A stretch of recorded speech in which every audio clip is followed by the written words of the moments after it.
NFR Extra, we're going to take you behind the scenes in a way you've never heard before. Every 2 weeks, you're going to hear personal conversations with the icons and personalities that make up the world's richest and most prestigious rodeo.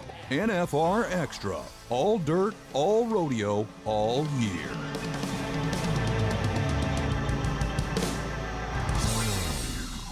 Day one, here we are, Robbie. Man, we've been working on this one. Yes, we have. And I mean, like, what is it? Wrangler National Finals, Rodeo 2019, Yep. Day one. Here we are, Cowboy Christmas. Right out here at Cowboy Christmas, you can hear them out there. This place is Yes. it's hopping right now already. When I got over here this morning, I was like, wow, it's so busy. Flint's getting ready to come on. But, yeah, we're recording out of the NFR Extra Bloomer Studio. Yeah, it's so nice, and it's plush, isn't Yes, it? it Like our is. little couch. We got us a nice little area here right next to the stage. Yes, and speaking of that, we brought on some heavy hitters today. Yeah, Some we pressure bulldoggers, tested it, didn't right? we? Yes, we did. We were checking the axles today. We brought the big boys in, Oatberry and Casey Jones, Yep. two of the nicest guys in the world. Bulldoggers, that's what we always call them. You know, the steer yeah. wrestlers. They're the rough stock riders on the other end of the arena. They're so much fun. You know, Yep. more dangerous the job, the nicer the guys are. And these two individuals are heavily involved with the rodeo business. Yes, well, it's the rodeo, but then the other parts that they do and how Yep. they're giving back, and that's so great. And I think you're going to enjoy today's interview. You're going to learn a few things. Well, you're definitely going to want to pay attention if you go to the Mirage. We're going to talk about Rodeo Vegas, boy. right? Yes. A few things that Casey's got cooking up with Rodeo Guests, which, man, that's one of my favorites, and then Pro Fantasy Rodeo.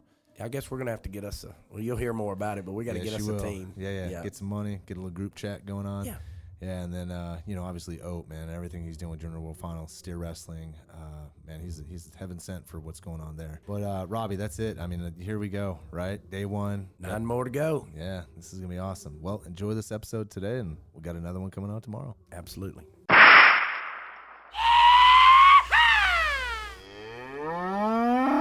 This is Brylan Bentley covering the Rodeo News of the Week. Tonight's round one winners of the Wrangler National Finals Rodeo are bareback rider Richmond Champion 91.5, steer wrestling Dakota Eldridge 3-6, team roping Tyler Wade, Cole Davison 4 flat, saddle bronc Zeke Thurston past world champion with an 88, tie down roper Shane Hanchy 7-6, barrel racing Emily Miller 1363, Stetson Wright 92.5.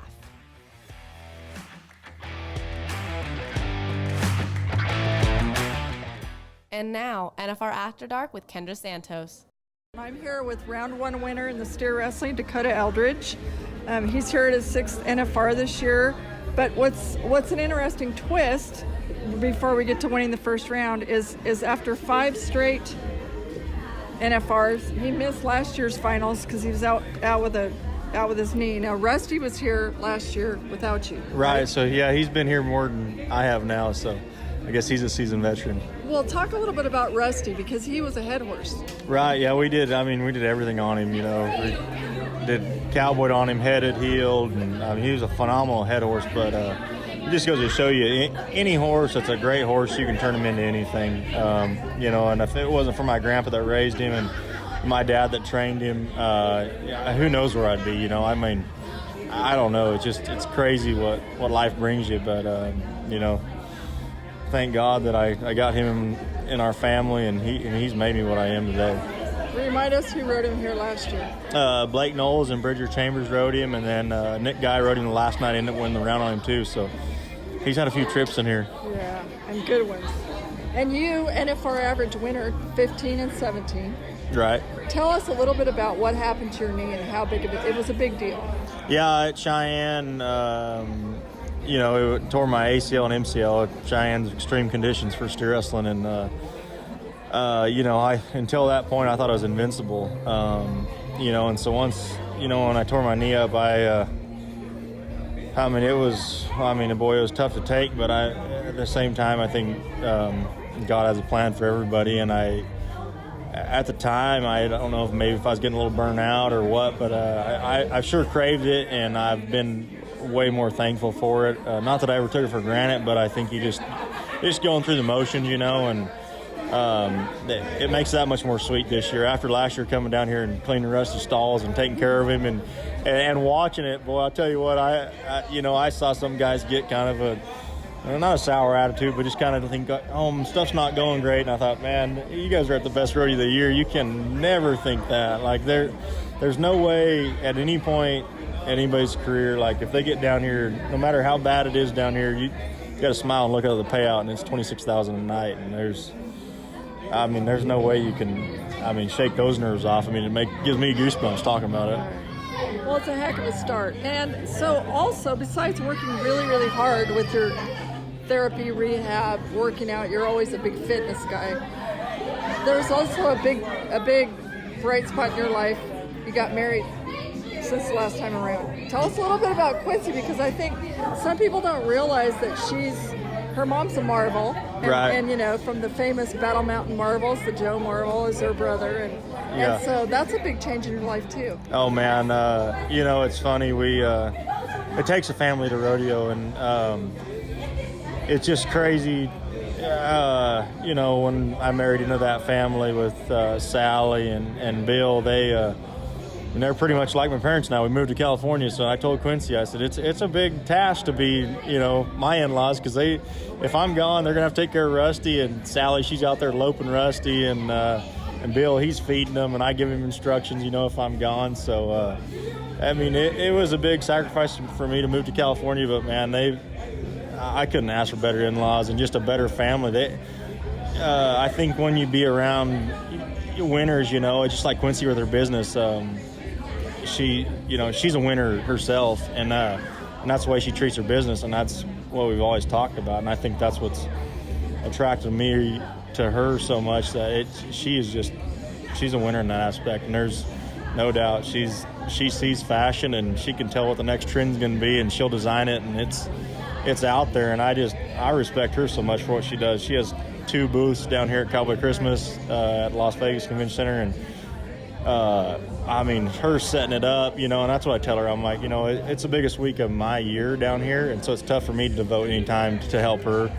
I will help her pack a few things here and there, but honestly, she's so good to me, and I'll tell her I'll pay to help.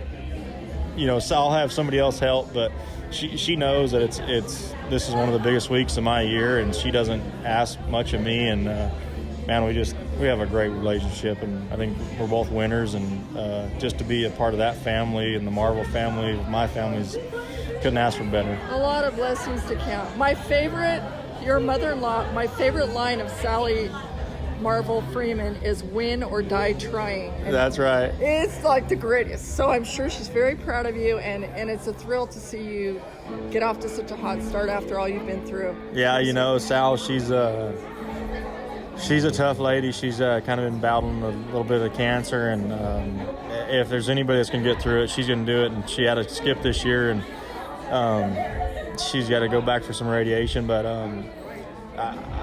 she's doing it in high heels, like right? Yes. And there's nobody. It doesn't scare me one bit. Obviously it's scary, but I know as tough as she is in the Marvel family, like, there's no way she's going to let it kick its ass and or kick her ass. She's going to kick its ass, like she'd say, and it's just,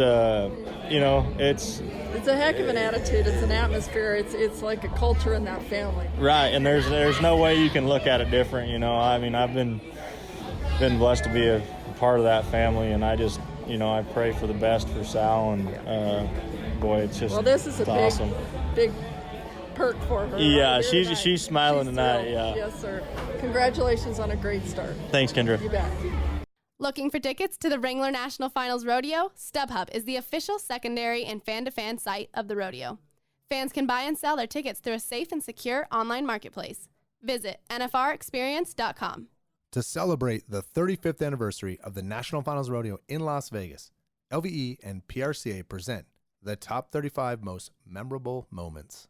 Ode Berry was born in the South Dakota Badlands, and he brought that brand of Wild West gunslinging toughness with him to the Thomas and Mack Center 14 times in his career. In fact, Berry was a member of the inaugural rodeo class that arrived in Las Vegas wide-eyed as the NFR started a new chapter in its new home. It didn't take long for Berry to feel the Las Vegas hospitality. 1985 was his very first NFR, and Barry left that December with an NFR average title and his first world championship. 4 and 6, he takes the lead of the round. He maintains his lead in the average. In a Hall of Fame career, Old Barry would win every major rodeo and notch 20 NFR go-around wins. 7 of those 20 go-around wins came in round number 10, and twice those round 10 wins turned into gold. Perhaps his most dramatic finish happened in 1990, when Barry's round 10 win pushed the 1980 National High School champion past the Cajun Mike Smith by just $148 to win the world title. He needed some round 10 magic in 1995, and he got it. He's number 2 in the world. Old Barry's won $23,000. Old Barry needs to bulldog today. Like Old Barry. Oh.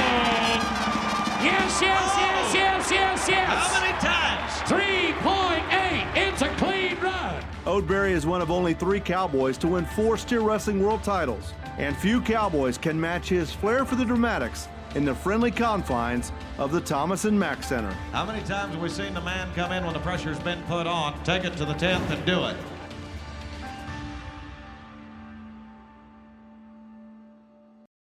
Wherever you listen to the NFR Extra podcast, whether it be on iTunes, Spotify, iHeart, Google Play, or even YouTube, hit that subscribe button so you don't miss an episode. And let us know what you think of this episode or any episode by leaving a comment. Robbie, day 1. Yep, here we are.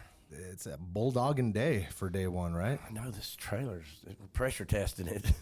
Big boys in here today. Yes. Born and ranch raised in the remote Badlands country of South Dakota, won the 1980 National High School Rodeo Association steer wrestling title, 4-time world champion, steer wrestler, and ProRodeo Hall of Famer. Old Barry, welcome to the show. Thank you. It's good to be here. Yeah, absolutely. Obviously, we do a lot of stuff with you, and you're a busy guy right now, and you've always been a busy guy during the NFR. But I know that Junior World Finals. I hear your name a lot. You do great things there. We're going to dive into some of that stuff here, but let's talk about you won your first gold buckle, and then first steer wrestling average, way back when. How did that feel when your first title? How did it feel winning that, and kind of all the things that came? I mean, we were talking to Casey here earlier about his just first run and stuff like that. You're winning titles, so how did that feel? Oh, it was great. Like I said, my first year to make the national finals was the first year that the finals moved to Vegas in 1985, and we heard horror stories on the size of the arena, and back then we didn't compete in many arenas this size. Oh, really? I mean, there was a lot of large outdoor rodeos. Even the indoor rodeos we did have were probably 1.5 to 2 times bigger than the arena here, and being nobody had ever been here before, we wasn't sure what to prepare for and to expect, but we did. We practiced in a small place, and we had arenas there at home where we could practice, but we'd load up and go 40 miles down the road to a little smaller indoor arena and try to practice basically catching steers when their head come out of the chute, and it's just something we wasn't used to back then. And you see the fast times and the high scores and the fast times in the barrel race, that wasn't the case in 1985, because it was a little different setup every year, where we rodeoed all year, and the huge difference from Oklahoma City to Las Vegas. And so as we've got, we can look at the times and everything now in every event, and it's so much tougher because kids have grown up watching it in this arena, and that's how they practiced and prepared for it. So That's true. Absolutely. You broke the mold on it.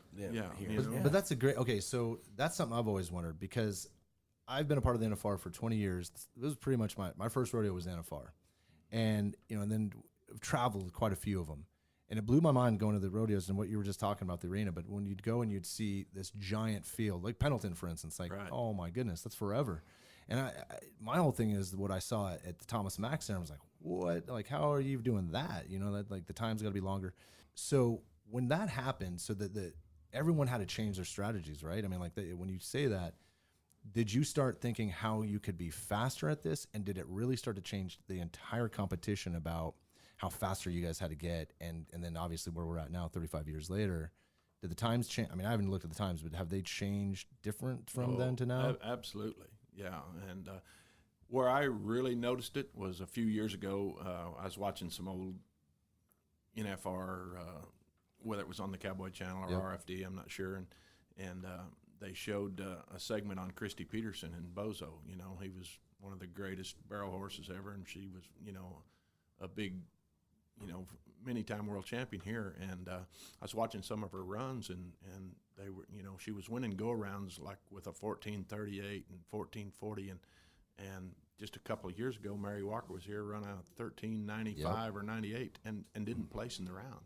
And you know, a 14-second run doesn't even place anymore in the barrel race. And kind of the same way, go back, especially the team roping and the steer wrestling and the calf roping. You know, the cattle have changed a little bit, but you know, guys like Jake and Clay that was dominant here, and then along comes Speedy Williams and changed the whole game. You know, and I think changed the way that team ropers looked at this setup, and kind of the same way in the steer wrestling. It's gotten faster over the years, and you know, I broke the record for 10 head the first year I came here, and which was kind of to be expected because the arena conditions was, you know, this arena, you could put 2 of these arenas in the Oklahoma City arena when the finals was there. So, and we felt like we prepared well for this, and I think it showed. You know, we came out here and we had prepared a little bit different, and we had a lot of success, and I contribute my success here over the years from that first year, you know, knowing the change and have to adapt. Yeah, I bet it was like going in a round pen, trying to bulldog in a round pen. It really was. Yeah. And I mean, we literally practiced in an arena for 2 or 3 weeks after the, you know, and somewhere I need to find it. I've got footage of that old VCR tape or something that we taped our practice sessions, and that cool. First week it wasn't very pretty, you know. Yeah. Laying them down that fast with no just trying to catch them that fast, you know. Yeah. We hadn't been used to that, and so. Well, you see that in the team roping too. Them guys throwing over the barrier almost, you know. Just it's everything's under 5 seconds. I know. 4 seconds, like 1 Mississippi, 2 Mississippi, 3 Mississippi. It's done. Yeah. I mean, that's mind blowing to me. It's amazing. Like I said, the in the calf roping as well, and the team roping, and the cattle have changed a little bit, but yeah, everybody's progressed, and like I said, kids. For example, Clay Tryon and guys like that, they were small boys when it started out here. Yep. Well, that's all they've seen. You know, they grew up with this in mind, and then they've worked at it and practiced at it. And it would be interesting to me if they changed, say, if the NFR ever moved from Vegas and went to a big event, big outdoor event. Careful though. Careful with that. Not that it ever would, but no, I got you. But that would be the same scenario as when we came here the first year. If they built a big old building for us. Yeah, no. Right. Yeah. Hey, let's stay on 35 years real quick, because you're entrenched in the history of the rodeo, and definitely here in Vegas. Where did you stay that first year when you came here? Do you remember? Samstown. Nice. Okay. Yeah. Oh, I was hopping back then. Samstown was the place. Yeah. I remember that in the 76. Willie and Jose's, right? Yeah, Willie and Jose's. Yes. Yeah. The Thomas and Mack was set out by itself, didn't it? Wasn't that so funny? It looked like just. I tell people, I said one year, and it wasn't the first year, but probably 90, 91, early 90s, we did an autograph session at Boot Barn. Boot Barn was like 4 miles south of town. Oh, you know. And we're out there in the middle of nowhere. It's the only thing out there, and we're like, nobody's going to come out here. And now Boot Barn's, you know, right in the middle of it. Right there on the edge. You know, we go 4 miles past it to the South Point State. I know Michael gone. Why did he build that thing way out there? Ain't nobody ever going to go out there. He apparently knew what he was doing. Yes, he did. So I remember my first years like that too. Yeah.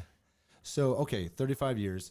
What are some special moments? Not necessarily for you, because you world title holder. What are some things that you've seen? Because you're all about the youth and taking care of that. And obviously saw some of these younger guys. Well, you had Casey Jones sitting here, right? Yeah. What are some favorite moments you have of some contestants in the bulldogging that you've seen, or just or a moment or something that you kind of sticks out a little bit? Well, obviously, I don't think you can talk about Vegas. First of all, I have to recognize my heroes that came before me and set the bar, like Roy Duval. You know, he's 24-time qualifier, and you know, I was fortunate enough to get to haul with him, travel with him, and learn from him, and that let me, you know, later on in my career, when I had guys like Tyler Waguespack come stayed with me for a year, you know, or a year and a half, 2 years, and hauled with me, and it's not so much what I told him, I think it's what he watched and learned, and kind of like I did from Roy. Roy wasn't big to say, oh, you need to do this or do that. He led by example, and I tried to do that. You know, I'm not saying that I was as good as Roy, but you know, it's a big credit to me when Tyler says, you know, his dad and Tom Carney taught him how to steer wrestle, and I taught him how to win. So, I mean, that's a good pat on the back for me. Yeah, absolutely. You know, and I mean, I take pride in that, and we would talk, you know. I said, you know, he's got such great technique, and he's a champ. But I said, you know, here, this is when you need to run at it. This is when you need to back off of it, you know. And we talked a lot, you know, and went forward, and he has. He's had great success out here, and I look for him to have even more, you know. But yeah, I love helping the youth, you know. A lot of people helped me to get to where I was, and I never forgot that. And a lot of people let me ride their horses and things when I was nobody. And you never know who the next, you know, Roy Duval, Oak Berry, Tyler Waguespack is going to be. So that's such a legacy with Oak. Oh yeah, of course, you know, sure, you've been to the NFR how many times? 14. Nobody really knows that, That's but a they lot. know everybody. My that son's you helped, 14. You know, yeah, and that's. To me, that's the most important thing in this deal is sending it on down the line to the next guy, because you know you got to leave it. You can't take it all with you. And right, I admire that about you. Everywhere you see it. Well, thanks, and that's what's so exciting and fun now is working with Las Vegas Events and the Junior World Finals. And this is our 3rd year, and setting up our next question. And yeah, it's been so fun to do this, to be back involved with not just rodeo but the youth rodeo, and I mean, and it's very rewarding. And the boy that's coming in here winning it, after we have a season tour all year long, and we keep track of the points, and I bring the top 60 here. And boy from Louisiana, Grant Swallow, great kid, good family, older brothers, you know, his middle brother win the fast steer here last year, threw a steer in 3 flat. Whoa, unbelievable. Wow. His older brother, you know, has been to college finals, and they've had a lot of success. Great family. But I was fortunate enough to haze the first steer this kid's ever caught. Oh, nice. He wasn't very big, and we was at a bulldogging school clinic, and I helped him and got to haze for him, and he caught the steer, and I jumped off my hazing horse and helped him throw him down. And so it was pretty special, you know, and to see where he's come from, you know, from that to now he's one of the elite youngsters, and he's still got another couple of years of Junior World Finals. Wow. And then he'll be on the road to the NFR, hopefully. Yeah. So explain a little bit more about your area for the Junior World Finals. I mean, you're giving away scholarships. What's like a 2-minute elevator pitch of what you got going on with steer wrestling for Junior World Finals? Well, when I was approached to do the steer wrestling, I wanted to make it bigger and better than anything out there for the kids, you know, and not knocking any other association or, you know, Little Britches is great, high school is great. It's all stepping stones for the youth, you know, to go to the next level before, you know, high school before college, college before the pros. And so, and what we talked about earlier is, you know, preparing for this stage. And just like we prepared when we practiced, well, if you prepare these kids, you know, at a younger age, there's less pressure on them to win in high school. There's less pressure on them to win in college when they've been on these stages to win. And so we work hard all year long, getting sponsor money behind it. And I had the idea a couple of years ago. I said, you know, what's the most important, you know, thing other than rodeo in a kid's life? And Kendra probably taught me that. It's education, you know, very important. And creates confidence. So I'm like, you know, if we can, I reached out to some colleges, and I've had a lot of success with the coaches saying, yeah, we'd support that. So every year we try to raise our prize money. Every year we give out thousands of dollars worth of scholarships. I've got several this year that coaches say, hey, if these guys are in the top 5 of your deal, we want them at our college. We'll give them a full ride. Nice. You know, everything. And I got to tell my kid, you got to start pulling down stairs. Yeah. As a dad of a college region champion, thank you for that. Yeah. I love how they always say, congratulations, Johnny. No, congratulations, Dad and Mom on the scholarship. So. And so, you know, the kids may not think it's that important, but I think Mom and Dad love it. Yes, they hand me the check. You just give him the buckle. Well, they're driving them to the rodeos, right? Yeah. And making sure they got a bed to sleep in and all those good things. That's what's so amazing about that, too, and the money and stuff. You know, it finally pays now some, you know. And last year we had a record payoff of $65,000 in cash, had over $60,000 in scholarships. Jeez. Yep, you ended the money funnel of and then, juniors. Then you know, thanks to the great sponsors, the prizes we've gave 4 saddles away for the last 2 years. We got 4 again this year. Nice.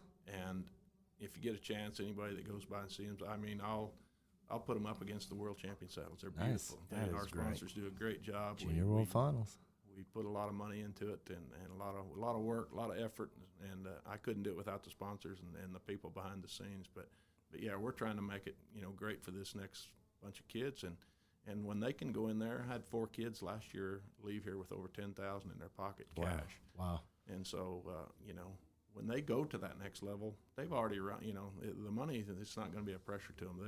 They're coming up. You know. Getting a little used to this to get them and here. giving them confidence. Yeah, and you're building a network for everybody for steer wrestling as well at this youth age. I mean, this happens across sports all across the board. I mean, once these guys, and to your point, when they start younger, you get the guys that really want to give back, or the gals, right, and give back to the youth. When that starts happening, there becomes this new network that starts growing as the younger people. I think we've been talking about this earlier, is that the ones that come to the rodeo that don't know any difference over the past 20 years or so of the times and everything like that. But now they're in this kind of this culture that didn't exist when you were going, or Robbie was, or anybody else. It creates a true network for these guys along with rodeo, and I mean, that's a beautiful thing. Yeah, and it ends up here. Yeah, that's the good part. Yeah, we had 16 events this year, tour Nice. qualifying events in 11 or 12 different states. I'll have to go back to get my facts, but all over the country. I try to, you know, I could have them all Oklahoma and Texas and probably get enough kids, but I wanted to reach out, you know, to give kids in every part of the country, Yep. you know.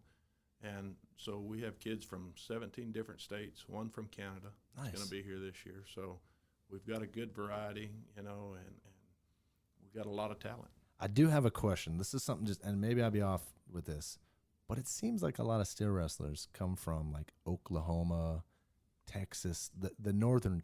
Is that true? I mean, it just seems like it. Well, yes, and like Casey Yes. Jones comes from Colorado, moves to Texas. Yep. I was born and raised in South Dakota. Yep. Moved to Oklahoma. Yep. It's just, well, Chakota was central. So. central, and Yeah. it was the steer wrestling capital of the world. The Duvals lived there, the Yep. Combses, you know, and it was just, well, go back last week, South Dakota, Wyoming, Yeah. North Dakota would have been a little tough to practice. Yeah, 3, 4 foot Yeah, of I snow. think. I gotta we get kinda- off we the subject. migrate south and Yeah. maybe have a little better practice sessions and not That's quite right. the deep snow. Snow and the cold. bulldogging. So just to put into perspective here, Yeah. you know, when we pull up to a rodeo, I see these guys every week, and I see these rigs and stuff, but you'll like this. Your first 1980 through 85, when you from high school to getting up to the finals, what was your rig? Because I can Yeah. imagine, you know, because you see now, I mean, it's 75 feet long, barely get her turned in there, you know. Hit the old Jake. I can even show you my first rig. Are you still It's in right- it? It's right here. Attaboy. In 1983, I stuck my thumb in there and I hitchhiked from Rapid City, South Dakota to Fort Worth. You're kidding me. And actually, I was going to San Antonio. I didn't get all the way to San Antonio. I got dropped off in DFW, and I got a $60 plane ticket from Fort Worth to San Antonio. That's awesome. And that's how I got to my first rodeo. You're And kidding me. The first 2 years that I rodeoed, I caught rides everywhere. Nice. My brother Really? was a rough stock rider before and rode bareback horses, never made the finals, got real close. And so he would come by the house a lot with different guys and traveling. Right. And so I knew way more rough stock riders than I do time Nice. event guys. Well, y'all when are I rough started. stock riders on the other end of the arena. That's why we love the bulldoggers anyway. So, you know? so the first 2 years I rodeoed, yeah, it was Wow. it was tough. I caught rides here and there, and just you know, getting there was a challenge, and Oh, absolutely. coming from up there and not having a whole lot of money, you know, I kind of made do with the clothes I had, and Yeah. Absolutely. But look what you've done with that, right? Like, you know this story. You know what the hard work is, or however you got to do to get about it. I mean, you're giving back, which is huge. well, thank you, and Yeah. and I like to tell the story of especially young kids when they're first coming up, and you know, they look at me now, and I didn't always have the success. You know, it wasn't easy. My goal when I started, I wanted to win Rookie of the Year. That was one of my big goals.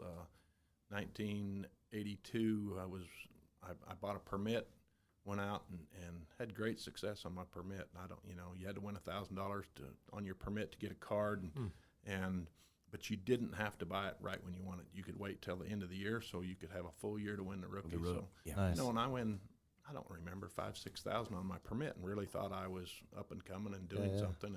And so I thought, well, 1982, I wanted to be honored or something to win the rookie, and I just was $27,500 short. I didn't win a penny my rookie year. Oh, no. Not one. I had the old in the bareback ride. I had the old $90 curse where I won, I would have $980, and it took me about 6 months. I was like starved to death trying to fill that. Break that out daily. Then I see these kids. Well, I filled my permit at the first rodeo. Nowadays. Thank you so much. This was fantastic. We know people are listening, and everything you shared is number one important and just super powerful to the NFR and the rodeo business. So thank you very much for coming on. Thank you. You bet. Thank you. Right on. The next generation of rodeo stars will compete in Las Vegas at the Junior World Finals presented by Yeti. December 5th through 14th at Cowboy Christmas inside the Las Vegas Convention Center. More than 850 youth contestants will compete for titles in 9 events. Bull riding, team roping, tie-down roping, steer wrestling, barrel racing, breakaway, pole bending, mini saddle bronc riding, and mini bareback riding. Competitions start at 9 a.m. daily inside the Wrangler Rodeo Arena. Visit NFRExperience.com for details. You ready, Robbie? Yeah. You know it's day one of the NFR, right? It is that. Here we go. You're a little excited. We made it. I'm eager as a new bride to get started. Okay.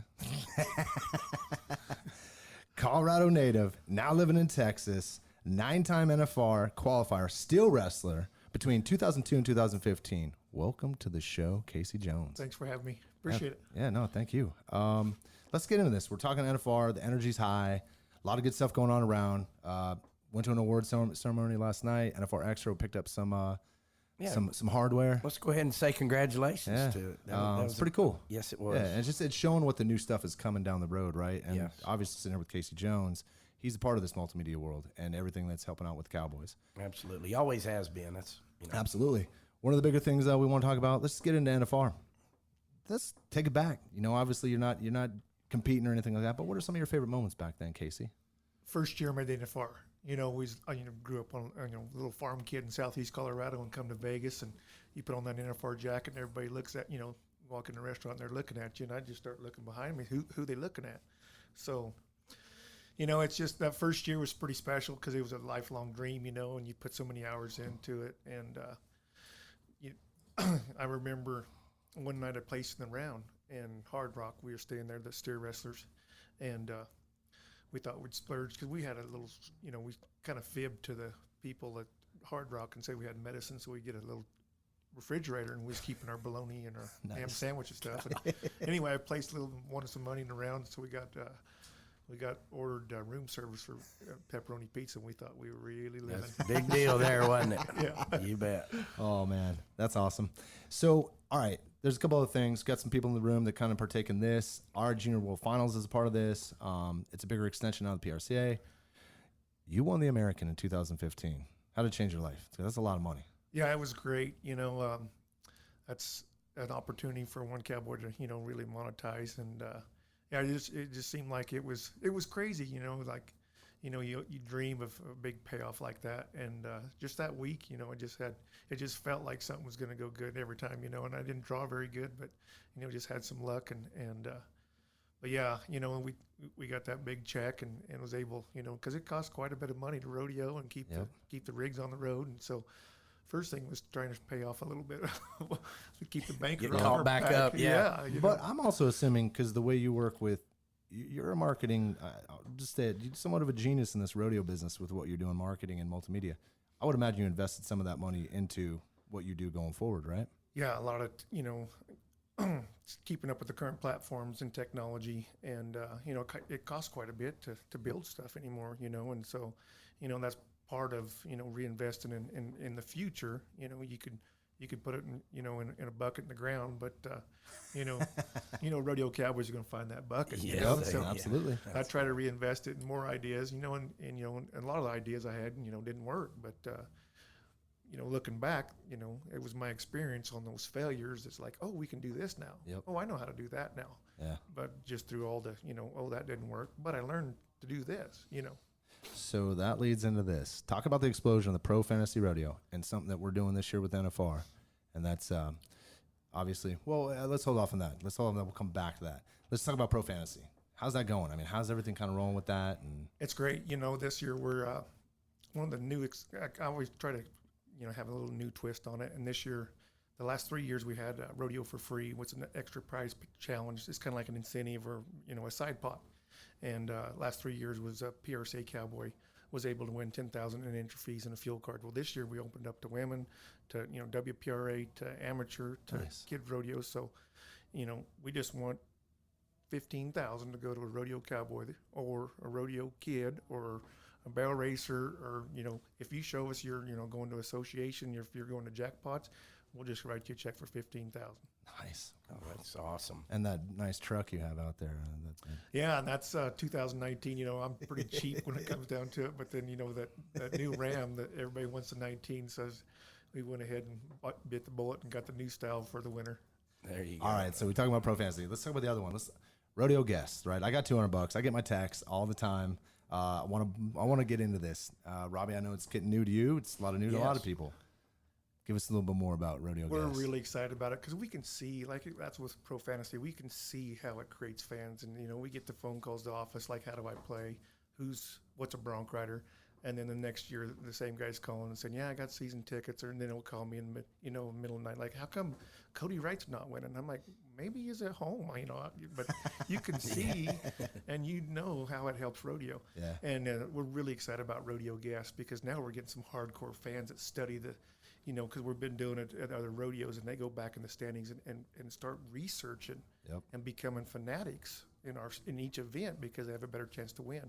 And we're really excited about the NFR. It's free to play, and right now we have the guesses open. I opened up early. Usually we do it a couple hours before the performance, but during the finals, I'm going to turn the guesses on. Nice. And so what you do is you just go to rodeoguest.com. It's not an app. You just type in rodeoguest.com on Safari or Chrome or something like that. Yep. And then when it first comes up, it says add to home screen. If you click that, it'll bring the app icon to where you can just always just hit on that little app.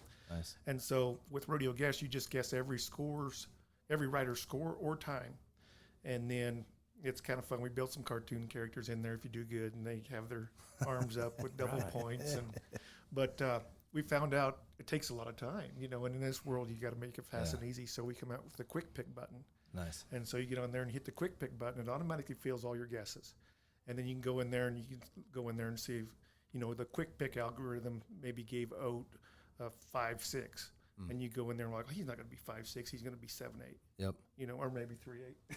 Yeah, he's right behind me. 3'1". He's big. 2'9". So that made it a lot easier for the fans, Sorry, because they can just automatically have their guesses, and then they go through there and say, well, Haley Kinzel's not going to be a 14.5. I'm going to change her to a 13.3.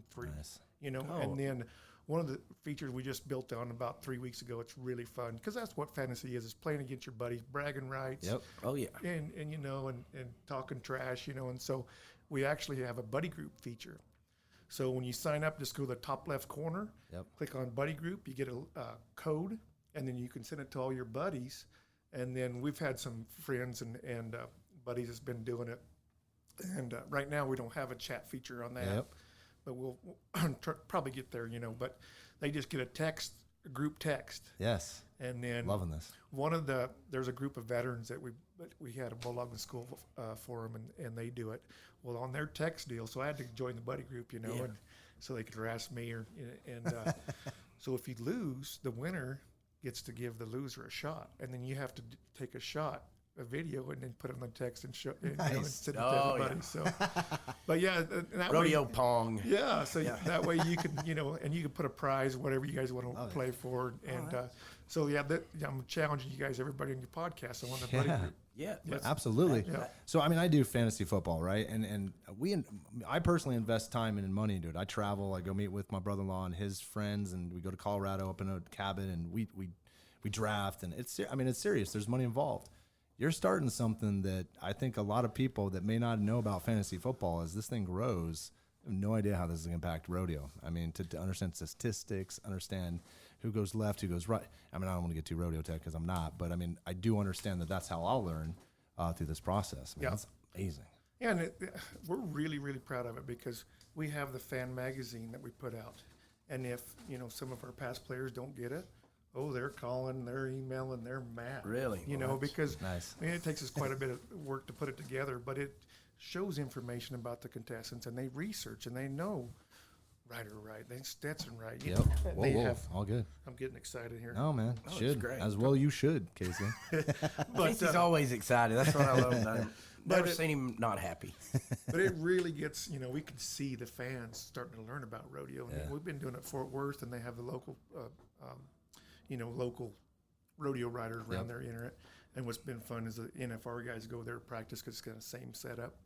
And there we have live video, and so you can get on the app and watch the rodeo while you guess the scores and guess the ride. I like that. And then, but they're going on there now, and they're going because I leave all the past performances up there. Well, they'll go back to past performances and look at this bell racer. Like, well, she's hit 3 barrels in the last 6. I'm going to put +5 on her time. Absolutely. And so they get to study, and then the breakaway rope, and they get them, So this is something I'm kind of bringing this up, and after being involved with LV, obviously discovering Pro Fantasy with LV and with you guys, and if you look at baseball and if you watch a broadcast and how statistically driven that thing is, right? The pitch counts, where the pitch goes. To your point, like you were talking about barrel racing, where this guy throws when he does what. 10 o'clock in the morning he doesn't do this, but at 8 o'clock at night he does this. Baseball and rodeo reminds kind of has a lot of similarities, that tradition, but it's all based around statistics. I mean, where were you coming from this when you really thought about kind of bringing these things like this? Well, you could ask, like it's been a tradition for years in rodeo, you play over and under. Oh. So we just gather up with a bunch of dollar bills, and one guy puts a time in, like, so if Oates fixing to compete, somebody will say 4-4, and then somebody say over or under, and we keep track of it, and then we'll see what he is, and then, and then we go on from there. And so I started this concept about 5 years ago, but it was tough because new rodeo fans, they don't really know what would be a good time, Yep. And so now we have a hint to where they can put in their time, because that model, somebody's gonna have to set a time. Yep. And so it was gonna be a little harder to. It wasn't gonna be as easy as just guess the score, guess the time. And so that's where this come from, is where you get a kind of not really bet because it's all free, but you get a hedge your guesses on what they're gonna do. Somebody's betting. Absolutely. And that's what the buddy groups is set up for. Oh, so if you guys want to do it, it's out of my hands. We're totally I set it up for you guys. Yeah. So we've said rodeo a lot, but the one thing we haven't said with rodeo is Rodeo Vegas. Yeah, Man, give us this 2-minute elevator pitch of Rodeo Vegas. Yeah, so this is our 16th year doing that, and this year is going to be off the hook, probably the best ever with the entertainment lineup that the Mirage is bringing. They have Mitchell Tenpenny tonight. He sings Alcohol You Later. Say that fast 3 times, Robbie. Alcohol you later. Alcohol you later. Alcohol you later. If I can remember your number. So, yeah, and it's the official after party, and the Mirage does an outstanding job, and they clear out the sports book.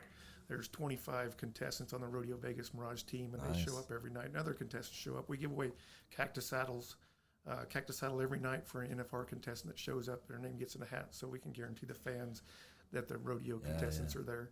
And then every night they check in, they get points, and they get a sooner trailer we draw the last night. And Nice. So, yeah, so it's really good for the rodeo cowboys. And then they get to hang out there in the VIP lounge and mix and mingle with the fans, and it's fun. That was always my favorite thing when we go to the Mirage every year. The years I had the finals, and you'd always see Casey's big old truck parked there. You got the best parking place I've ever seen, right there. So you want to make sure I don't leave. That's exactly. Yeah, you're blocked in. Unhook it. Yeah. Unhook it. We're bringing just kind of throwing this out there to the fans that are listening to this every day here during the 2019 NFR. We are going to have a lot of your artists here sign an autograph table for the night. Tenpenny's going to be here today, by the way. Oh, yeah. Yeah, about 1 o'clock. It's going to be great. Yeah. And I'll call you when he gets here. I'll call you. Oh. But hey, this has been awesome, Casey. Yeah, this is great information. Thanks for the podcast. I listen to it all the time. Yeah. It's just great. It's great rodeo fans, and that's what we're all about. Well, and thank you. We've been bringing on some interesting characters and learning a lot about the rodeo. I mean, you think about who we brought over the past. Casey, you're up in the front. Your face gets put out there a lot. You're a lot of things, but we meet other individuals that are behind the scenes, and like Brocker, for instance, from yeah. Pendleton. I mean, loaded of information about stock and everything else that, hey, number one, I'm always learning, but to his point, what he said was we talked about family and the things that exist in this industry. And yeah, thanks. I mean, this is what this is all about. It's bringing everybody together. Robbie's like my second, third cousin removed from something. I don't know. Yeah, we found ancestry. It is funny when I've been out at the South Point all week here, and most of the committees now, that was the biggest that we had, the biggest, the folks, they loved that interview the most, the committees did, because it was so informative with ARC. Oh, yeah. And they're like, man, that ARC, when I learned this, and I learned, the 4 little rodeos can go together and stuff like that. So we're helping. That's great. That's all about. I mean, the whole point here, right? Robbie, he lives this stuff. I don't. So what's fun for myself with you and Ode and everyone else that we get to bring on here, I got questions. There's so much stuff to learn. And when you're talking about like timing, right? You think about someone that's coming in and watching rodeo for the first time, and you're saying, hey, what's the time going to be? You know what's impressed with me? You guys are pulling down an animal less than 5 seconds. That's pretty damn good to me. But I guess there's better. So that's awesome. The more I can learn, the better I get at this. And I think you're doing pretty good at it. It's kind of funny today. Hey, I love our new trailer. Isn't this awesome? Yes. We got some, oh yes. So when we came in here, Where's I was like, bar? The bar. Oh, that's coming. It's next. That'll be coming. We're going to have a bigger trailer if we keep getting bulldoggers in here, though, aren't we? Slightly. Yeah. But we wanted to pressure test it right off the bat, get the 2 biggest boys we could get. So. But thank you, Casey, for coming on. Thank you. I know you got a million things going on. It's first day, but thank you for coming on. I appreciate it, guys. You're such a class. Have a good week. We enjoy you. Yeah, never man. see you without Thanks, a smile, buddy. Never see you. Thanks, guys. Thank you. Buddy.